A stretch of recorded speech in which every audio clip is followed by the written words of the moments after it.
Hi, I'm Martin, and welcome to Upgrade Your Day, the podcast.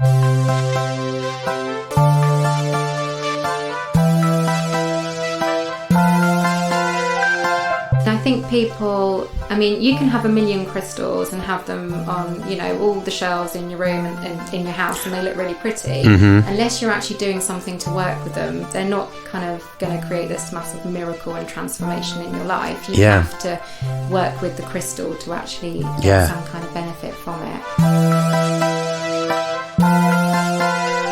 So today, I am talking all things crystals. Now, if you're like me,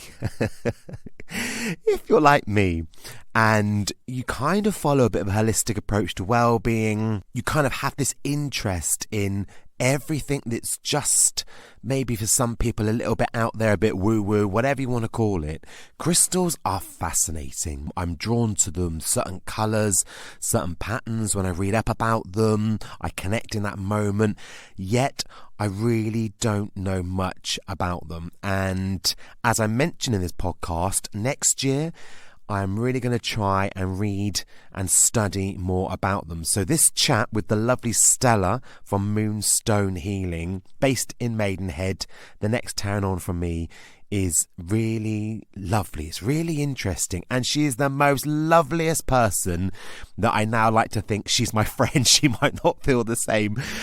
She's not used to doing podcasts or anything like that, but she's done such a great job, as you'll hear. She's so lovely, and I can't wait to start doing some of her courses. Hey, come and join us next year. I shall be booking one as soon as I can. I should also just warn you, I don't know if it's the crystals or our phones, but there is a little bit of interference on this podcast as well. So you might hear a few little bits and bobs pop up, but it's all good. So I hope you enjoy this chat. This is all about crystals with the lovely Stella. I think it's because we care so much about what we do. And also, are you quite a sensitive person? Very sensitive. Yeah, give myself a hard time for things. Yeah. God, we could be twins, us. Yeah, a major imposter syndrome. I swear at any point someone's going to find me out. Yep. I felt like that about my performing career for the last 15 years, sweetheart. I've been exactly the same. I think someone's going to realise that I am absolutely rubbish at what I do.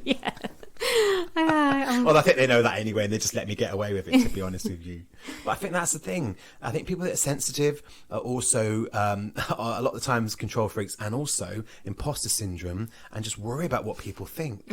Which is because why should we worry what other people think?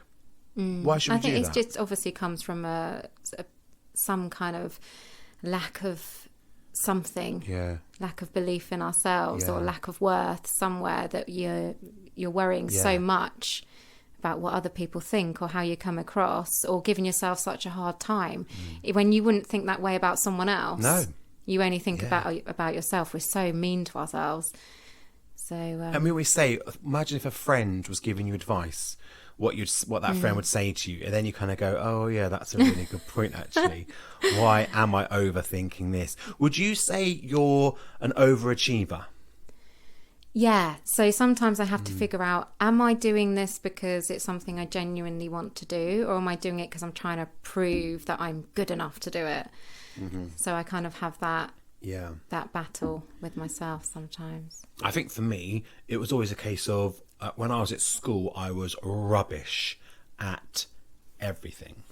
Literally, even with math and stuff, you get this is back in, we're talking like the 80s. So you had like a maths group, you had like the best one was number 1, then there was like number 2, then there was like number 3. And I was kind of like, just don't even bother coming in, just go and sit in the library with the teacher and do a bit of sketching. Like they wouldn't, it was so bad. And I think sometimes the way I go about things and the way that I kind of put so much into stuff is because I feel like there's this sort of like subconsciousness about that, about not being good enough, and kind of going, look what I'm doing now, even though I couldn't care less about proving to anyone I was at school with, or teachers, or my parents, no one. It's proving to yourself. Yeah, it's proving to yourself that you can do it. And even though we prove many, many times, I guess it's just sort of embedded in us, isn't it, really?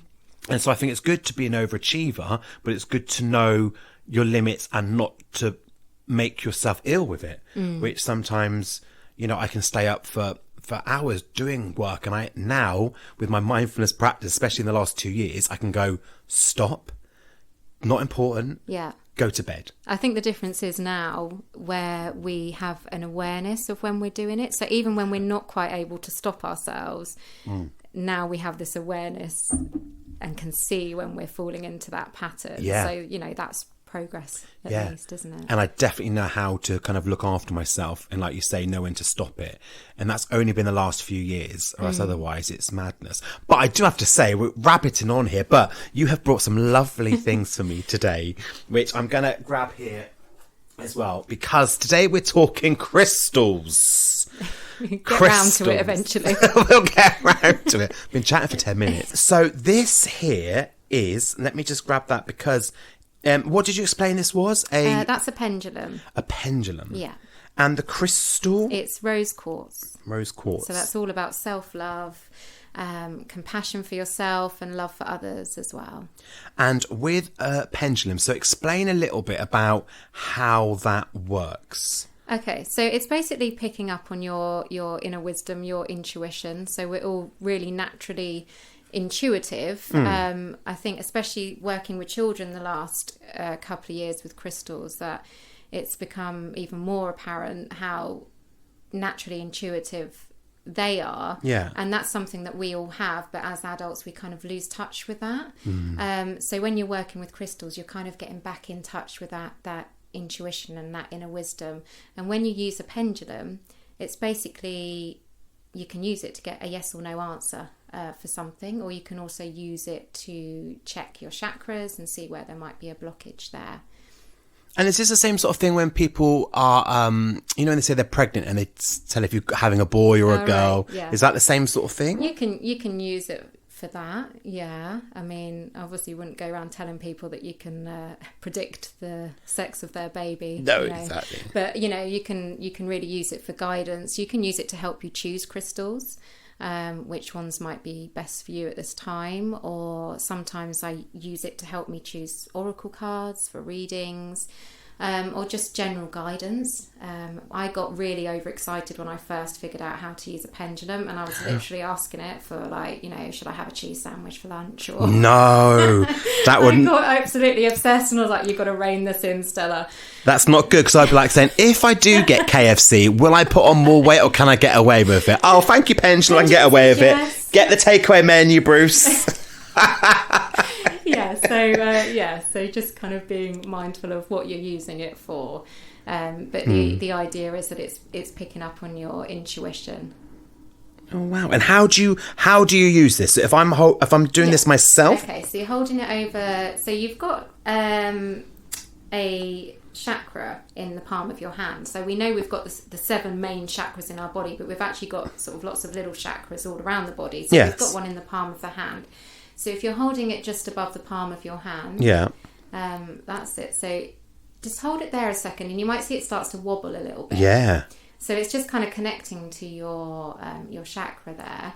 So you can ask the pendulum, show me which way for yes. Show me which way for yes. And then hold it. I know, right? What's the...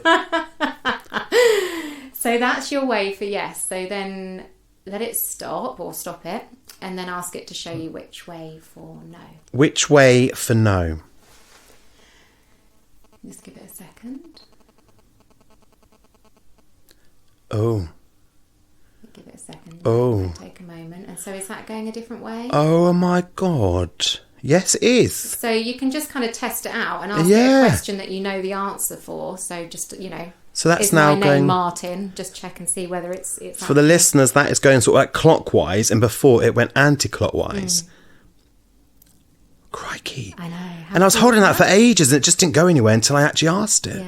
Yeah. So you can use that for asking yes or no questions for guidance. If you want to use it to check the chakras, you can ask it, is this chakra blocked? Or if you want to test it out on someone else, you can hold it over that chakra point. Yeah. So if it goes in a steady clockwise position, then that's all good. That's what we want to see. If it is completely still, then that indicates there's a blockage in that area. or if it goes really fast, perhaps it's a bit overactive. Right, yeah. So there's lots of different ways that you can use a pendulum, and it's so much fun, and the kids love using those as well. Yeah. So whenever I teach the children's workshops or the adults workshops, I always make sure that they get a pendulum in the workshop to work with. Wow. And so that just picks up on the chakra. So can you hand, like, over your hand, but can you have it anywhere else on your body, or is it really just for the hand? Yeah, so if you want to check your chakras, if you can manage to hold it over a chakra, then see which way it goes or what it does. A bit more difficult doing that on yourself than it is to do it on other people. But when you're asking your yes and no questions, holding it over your palm is the best. And should it be a rose? Should it always be rose? No, it can be anything. It can be anything.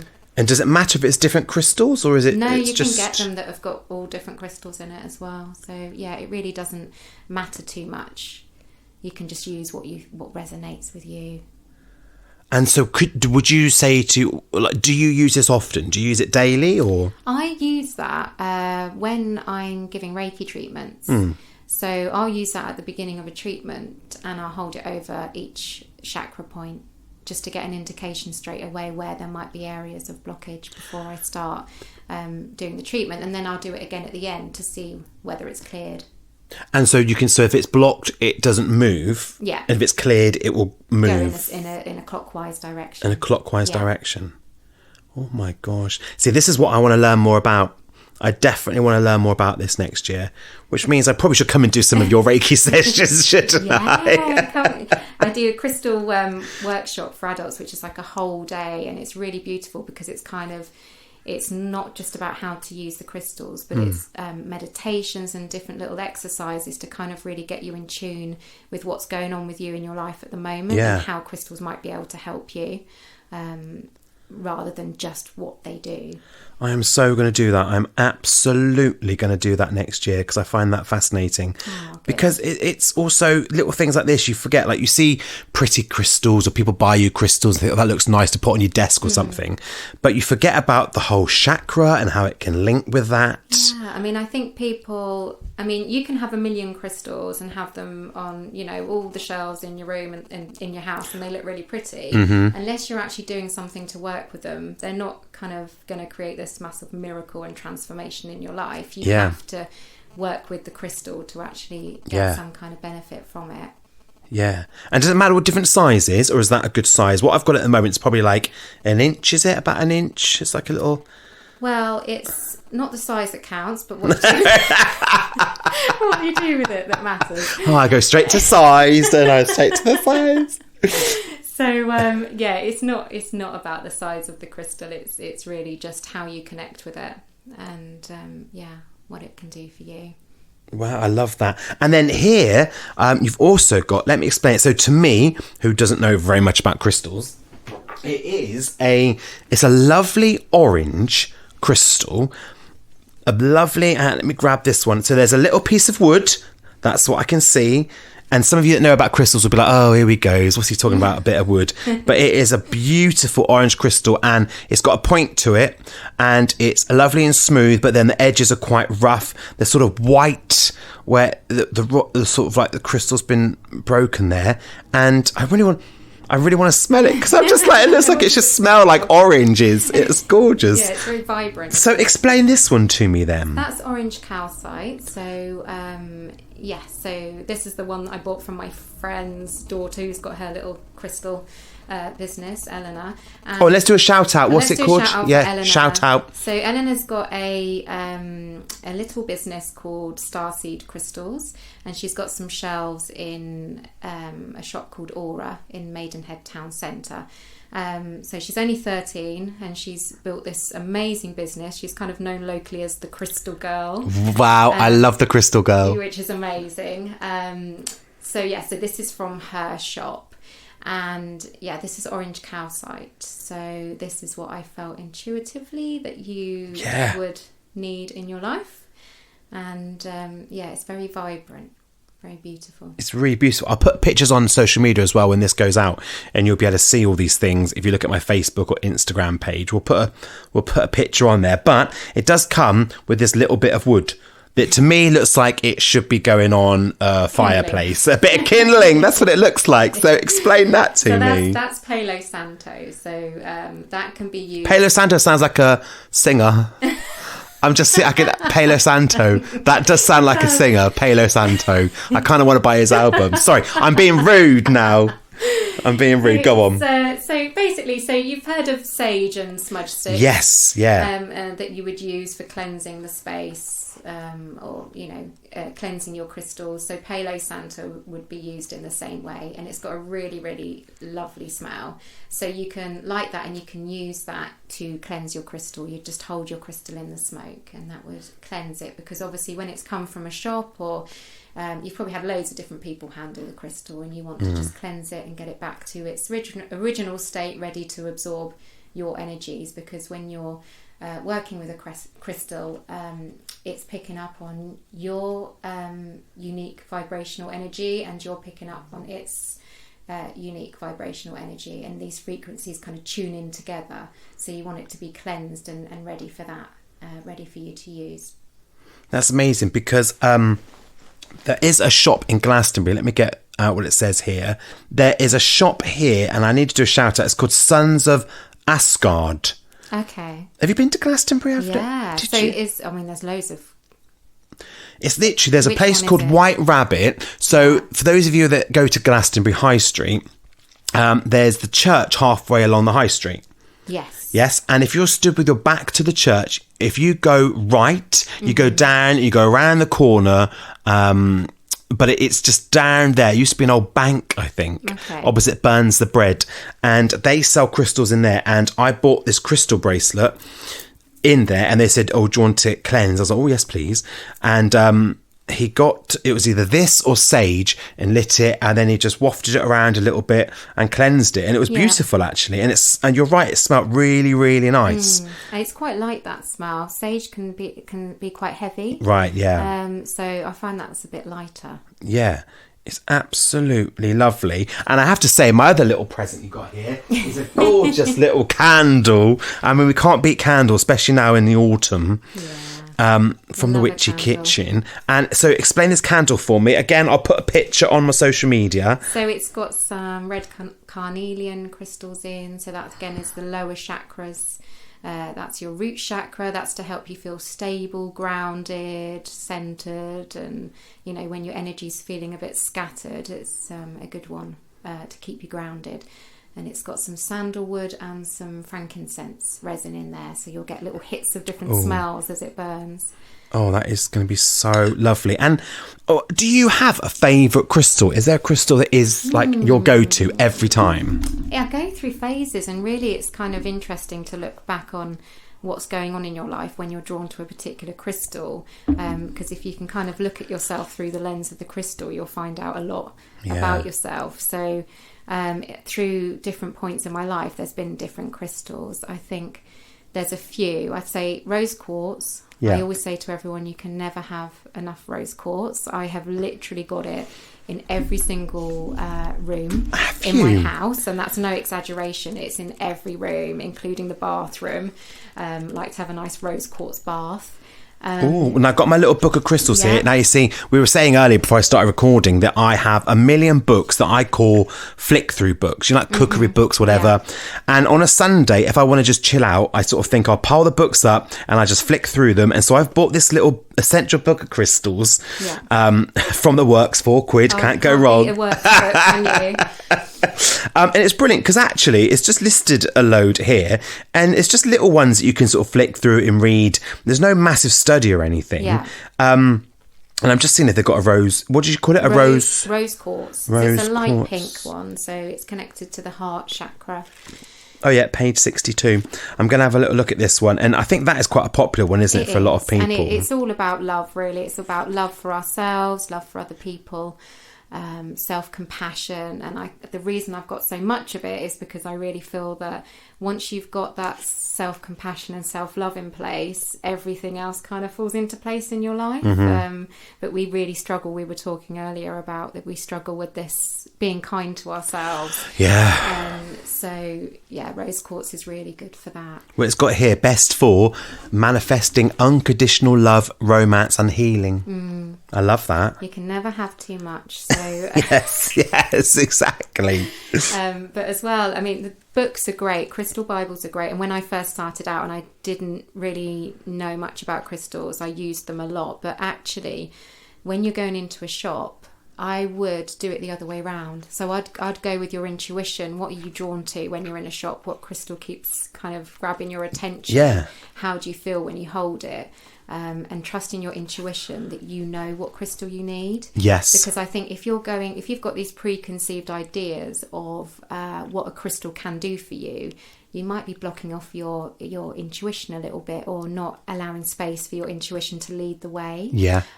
So go by what you're drawn to, and then go back and check in the book. And more often than not, you'll find that is exactly what you need at that point in your life. Well, do you know what? It's funny because this one I've got here, again, it's pronounced, this is my favourite colour. I think I've mentioned it on a previous podcast, but it's oxidized copper. So it's kind of the rooftops of Copenhagen, or any rooftop, the Statue of Liberty. Mainly, most statues are like it, especially here in Windsor. And it's called verdigris, or verdigris, something like that. I don't know how to say it, but it is beautiful, and it is kind of like a mint green colour, but also a little bit jade. And I think it's one of those colours, when you see a statue, especially in gardens, you've got all the colours of nature, flowers, grass, and it stands out. And someone said to me once, oh, no wonder you like it, because you're a performer and you like to stand out, or that kind of thing. And I thought, I get that, but at the same time, I also don't like that as well. I'm a completely I'm flip. I want to hide. Yeah. I have my bright pink hair, and sometimes the way I'm dressed, it's like, oh, look at me, and then at the same time I'm like, oh no, don't look at me. Exactly. I tell you, we are twins, darling, because it's so strange. It stands out when you see a statue, you just go, crikey, it's just beautiful. But I know that when I went into the shop in Glastonbury, the Sons of Asgard, I did a little thing with my hand where I just scanned around and took a bit of time, and it went straight to that. Yeah. And then a couple of weeks later, I thought, I was with my mum, and I thought I'll treat her to one as well. And I love the way, like you say, they cleansed it. So I went in, I told her, you need to do this. And I told her about my favourite colour. Crikey, we're having a barbecue a few hours beforehand. My mum did it. Picked the same one. Really? Yeah, she picked the same one. And I said to her, did you want that colour? She went, well, not really, but I have to have it because I've picked it, and that's part of what's happening, and you talked about it. Wow. So in a way, and we'll go on to this actually, because even people that doubt crystals and the good they can do, that moment with my mum of both picking the same one and her wearing it, it's like a little connection. Yeah. So whether or not scientifically it means nothing, that is actually a really, really important thing. Yeah. And that little connection that we had. And sometimes when I see her wear it, I go, oh, she's wearing my favourite colour, nice. Isn't it? But how do you feel about, because some people say scientifically crystals mean nothing, it's just like placebo effect and so on and so on. And I always argue by saying, even if it means nothing, like I just said, there's such a connection there. And if people believe it's doing something or it gives someone confidence, why not? Exactly. Why not? I mean, what is wrong in that? I have several thoughts on this. She's got opinions. She's got opinions. Hang on, let me sip my tea. I'm not a sciencey person at all. My response to anyone about anything, whether it's Reiki, crystals, whatever, is come and experience it, see how it makes you feel. Yeah. But, we use quartz in watches, in computers. Oh, yeah, we do, don't we? It's a fact that everything is energy. Einstein said that. Yes, of course. So, it's not completely woo-woo. In fact, one of my students bought me a book for my birthday called Why Woo-Woo Works. And it's the science behind crystals, meditation, Reiki, and other holistic practices. I'm going to write that down now. Add it to our pile of books that we never get around to reading. Yeah. Add it to our book list. Oh no, another one. But I do need to read this because I think for someone that's not very sciencey, and I get a lot of people that come to me that are quite sciencey, that I think it will be really nice to be able to offer a bit more of an explanation. But crystals kind of work with it's their frequency, it's their vibration that then reacts with your vibration, and it kind of, they play off each other. So like, you know, even when you listen to a song that's really sad, you'll start to feel sad, or if it's uplifting, you'll feel uplifted. Or if you spend time with a certain person and you always feel a certain way after you spent time with them, it's because your energies are kind of merging together. So crystals work in the same way. But I mean, you know, it's not our place to convince anyone, is it? I think just, well, it's not, you know, some give things a go. I don't know about you, but some people are so kind of, rather than saying, do you know what, if it works for you, then crack on, love. Some people are so judgmental and like, no, you need to see it this way, you need to see it this way. I think I've learned that over the years myself as well. Sometimes that there's no changing people, or however you think something should be. Everyone has their own opinion, and you just have to let them do it. If it works for them, then what's wrong with that? But I must admit, when I trained in mindfulness, the one thing that I loved, which I thought would be the one thing that I would just dread having to do, was the science behind meditation. Because you're like, here you are. Yeah, I was like, right, let's have a look at this then. And I thought it'd be all these long words, and I just be like, oh God, I don't understand it. I've switched off already. But I couldn't believe how I loved it, because it's sort of, it explains it in the way it explained the mind and meditation. I was like, do you know what? That is brilliant. I'd still struggle to argue with somebody because I'd get lost. I'd need to pass it on to someone else. I think I could go so far, and then I can do like entry level to my argument, and then I'm going to pass you on to a proper scientist. But I couldn't believe it, you know. Even when you think of the placebo effect, I mean, people say that as if it's like a bad thing, but actually all it does is it's showing you how powerful the mind is. If the mind can trick you into thinking something is working for you, or is helping you, look how powerful the mind is. That just shows the power of positive thinking. Or, you know, so like you say, if someone believes in something and it works for them, what's the harm in it? The mind is very powerful. And I have to say, so with regards to even birth crystals, birth stones, etc., how are you with that as well? Is that something we should embrace? Because so my birthstone, February, is amethyst, which I love, that lovely purple. And it says in my little crystals book, which I'm going to read on a Sunday, is called Peace, or it's for peace, cleansing and calming energy. And the other one I love is the gold tiger eye, which is for clear thinking, confidence and willpower. Oh yeah, no, that's a great one, tiger's eye. And it's beautiful. That's one that I reach for a lot when you just need that little confidence boost. When you're going into a situation where you feel a little bit maybe overwhelmed, and like you want to kind of make yourself really small and hide away, it's really good for that, like that confidence boost and personal power. So are you saying then that really you should have a collection of crystals, whether it's jewelry or actual crystals themselves? And if I was going to go to an audition that I wasn't very confident about, should I be picking up that tiger's eye, the crystal, the stone, putting it in my pocket, or putting the bracelet on and hoping that gives me what I need? Or should I be reaching, not knowing what I'm going to pick up, but trusting that will be what I need, but it might not be, for instance, a tiger's eye? Go with your intuition always, rather than what intuition. You think you should have. And also spend some time connecting with that crystal as well. So spend time with it, maybe meditation, or just sitting there and having your eyes closed, holding the crystal in your hand, and just seeing if you pick up anything from it. Any feelings, whether it's a word, an image, anything that crystal might give you a clue as to how it can help you.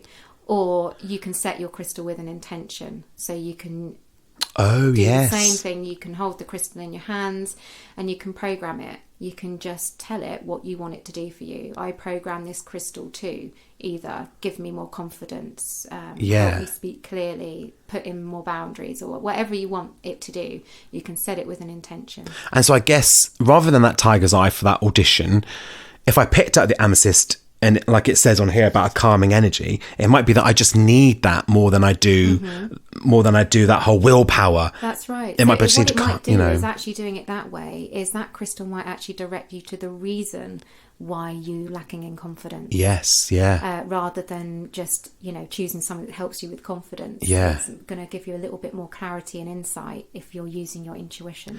Do you know what? This is fascinating. And I think not only am I definitely going to come to you, and we'll put your details on in a minute, but I'm going to come to you and do a course. But is there something, what should you read? So if I do actually read a book at any point in my life, if I do get a book, is there one that, if you get a collection of, and we'll come on to this in a second, but if you get a collection of crystals, is there a really good book that people listening could actually purchase just to start to play around with it that gives an explanation of what they all are? Do you recommend anyone? Yeah. Or is it just a case of anything, any of them? There's a book that I love called The Crystal Code by Tamara Dreisen, I think. I'm not sure how to say it. Right. And that's a really lovely book, and it's very simple. And it's got a couple of little activities, exercises that you can do.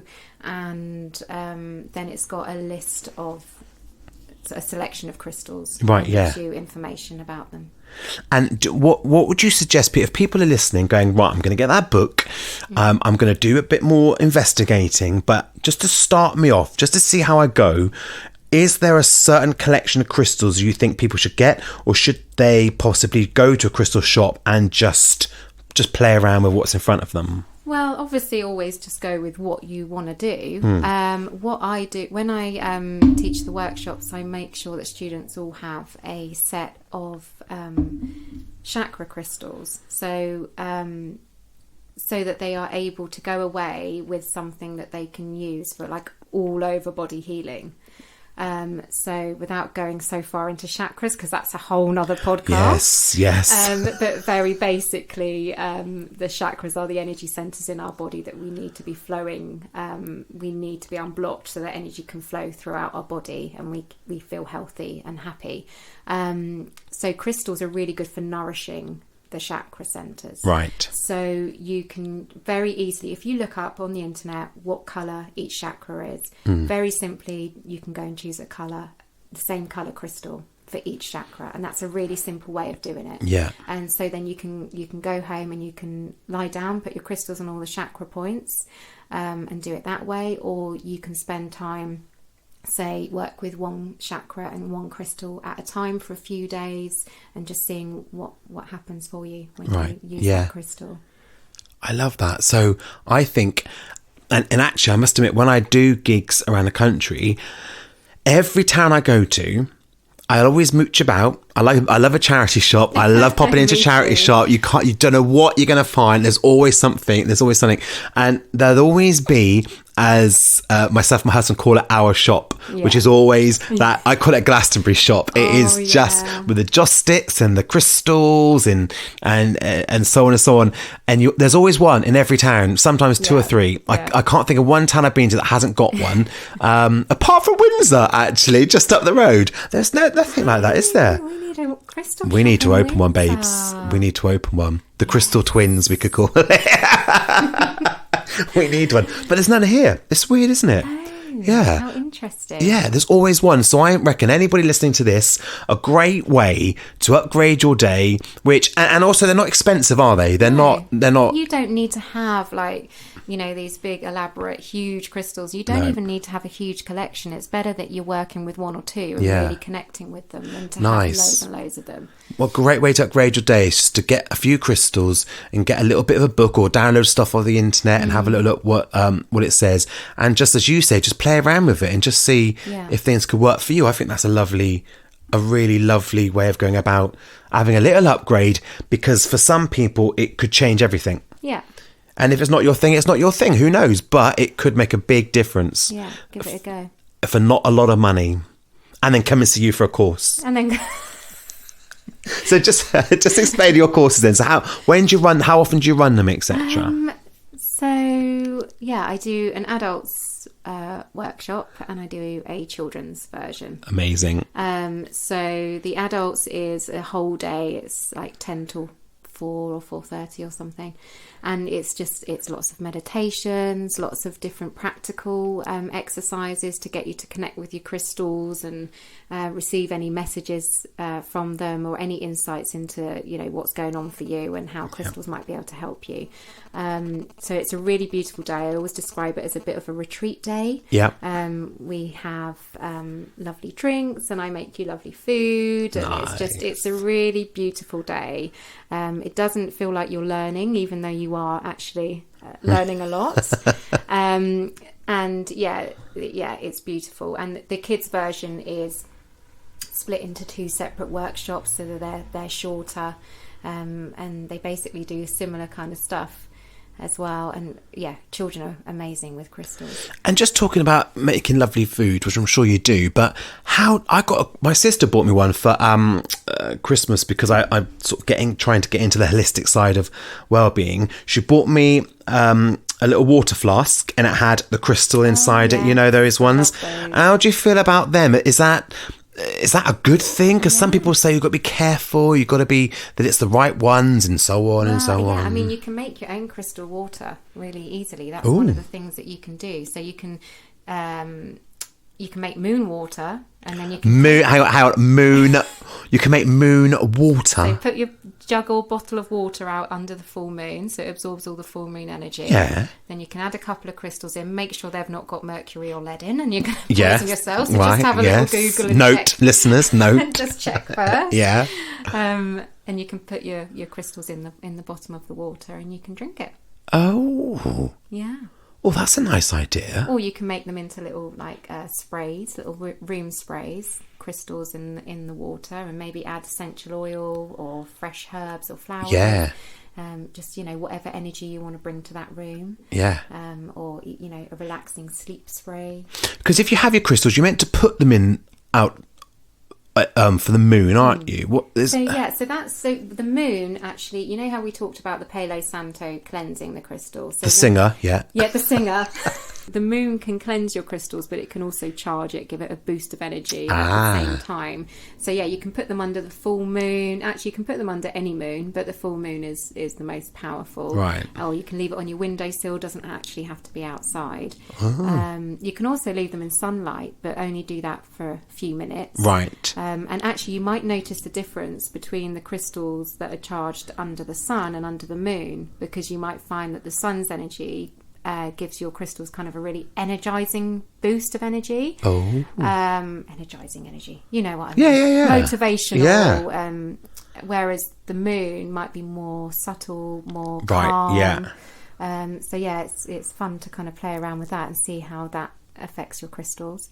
That's amazing. Well, I am definitely going to go crystal shopping with a little bit more idea of what I'm going to do. And I am going to get that book, which I am going to flick through and read after Panto season in January. I shall definitely do that. That is my thing. Well, thank you, darling, for chatting today. I much appreciate it. And if anybody wants to contact you, you're on Facebook and Instagram. Yeah. Give us your handle. So Facebook is Moonstone Holistic Healing. And Instagram is Moonstone Healing UK. Amazing. You do lots of stuff. Reiki. Yeah. Crystals. Yeah. You're coming back to talk about the moon a bit later on. There's you do a bit of everything. So if anyone wants to send you any messages, then that is the place to find you. Thank you so much for being here today. You're welcome. See, it wasn't that bad, was it? It wasn't that bad. Let's see how much you have to cut out. Thank you, my darling. Thank you. So that was the lovely Stella from Moonstone Healing. How fascinating. Now, I hope, like me, you might even come and join me on one of Stella's courses next year. So interesting. I cannot wait to start to really explore and get to know my crystals that I have right now. Yeah, I love it. I absolutely love it. So who knows? I really hope it might have encouraged you to just have a little bit of a read, have a little bit of a little mooch about with crystals. Why not? Anything we can do to upgrade our day. Give it that little cherry on the top. What's wrong with that? Let's give it a go. Thank you so much for listening to this. And I should say, actually, Stella is back a little bit later on, a few more weeks away. And we're talking all things the moon, which is really, really fascinating. I do also just have to do a little shout out with regards to the companion book, my little workbook that I have on sale. Go and check it out. Lots of lovely fun stuff in there for you to do with regards to mindful colouring. I've got the Upgrade Your Day game in it. There's also the gratitude journal, lots of information about the science of mindfulness that I talked about in the podcast, and a plethora of things in there. So check it out. It's on my website under the little tab for shop, the companion book. Remember to check out upgradeyourday.co.uk. I almost forgot the .co.uk then. Everything's on there. I update the website all the time. Links to lots and lots of things, including the shop, and also links to my social media, Instagram and Facebook. Why not go and give me a like or a share or whatever you do nowadays? And also remember, there are 16 episodes on Series 1, so go and check them out. And these on Series 2 get uploaded by my lovely producer Carly on a Monday morning, as early. Basically every episode is ready for you to listen to when you wake. I don't know what time it happens. It all just happens magically. It's just there when you wake up in the morning on a Monday, wherever you get your podcasts. Well, listen, thank you so much, and I will see you next week.